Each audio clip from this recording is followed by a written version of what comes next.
Hey guys, my name's Emily and welcome to Okeeheelee Nature Center's virtual experience. We're actually around the corner from the Nature Center, still in the park at the Okeeheelee Golf Course. So welcome.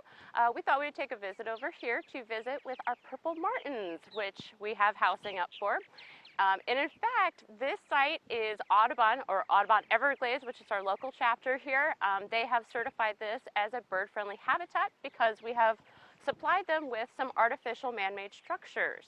But first, some cool facts about swallows and purple martins in particular. So, purple martins are a member of the swallow family, and they are the largest one.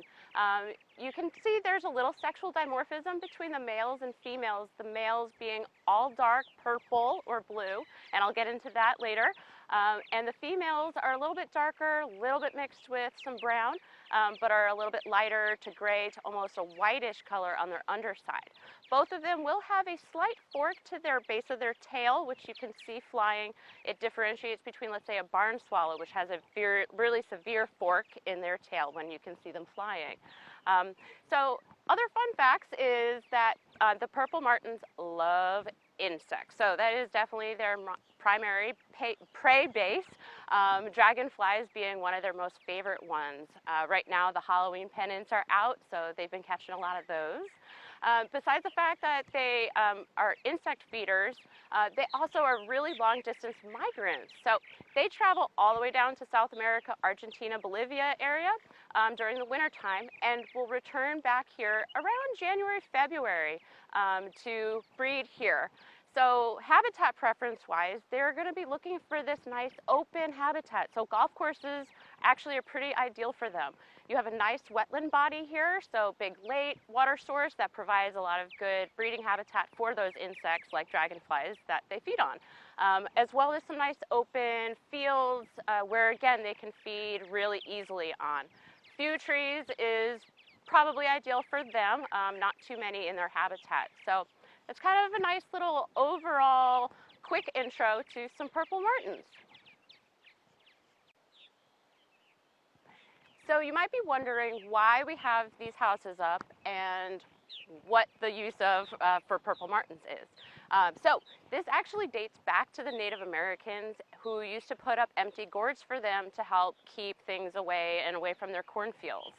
So ever since then, humans have sort of learned this, or at least the early settlers learned this, and have always put up different sorts of houses. So they range from gourds, so more natural styles, to more of these condo approaches that we have here. So the idea behind all of the multiple holes is that they would normally be nesting in tree cavities, which is a pretty competitive habitat type because there's only so many woodpeckers that can create so many holes for everybody.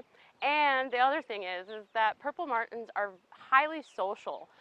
So they need a lot of holes. The more the merrier. So Audubon Everglades actually recommends if there's a really good site and high breeding, we should put up and is recommended to put up more houses, spaced about 10 to 15 feet apart, but this obviously is a very productive site. And the other fact is that once purple martins breed successfully, they have a really high site fidelity. So they'll return each year to these sites if they've done well. So the key is to maintaining those houses and making sure that they're clean. We even put welcome mats in with little pine needles, not really true welcome mats, but that actually helps them to get things started because even though they're really good on the wing, they are not very good at getting so much nesting material in there. So with that, I just wanted to point out that they are amazing on the wing. They do everything from bathing to collecting nesting materials to feeding, of course, because all their insects are in the air. They even mate in the air, not just by displaying, but they'll actually do everything in the air. So they are very well adapted to this on the wing lifestyle. And they even, in high winds, you'll notice that they have to maneuver the winds just right in order to latch on to their housing. So it's really cool to see how they can maneuver really well. The other reason why we do put up houses is that purple martins are a conservation concern. They are overall on the decline. Since they breed all the way into North America, they start as south of Mexico and go all the way into Canada. So there's a pretty big breeding ground site, but there's a high competition for those sites. So there's a lot of competition again from different mammals, reptiles, obviously a lot of other birds that will use those nest cavity sites.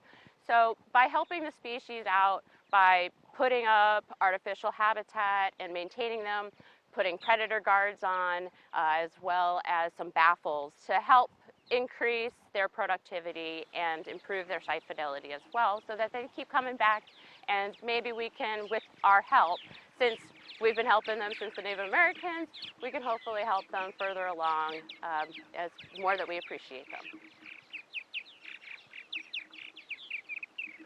So, you want to know my favorite fact about purple martins? Well, it's all in their name.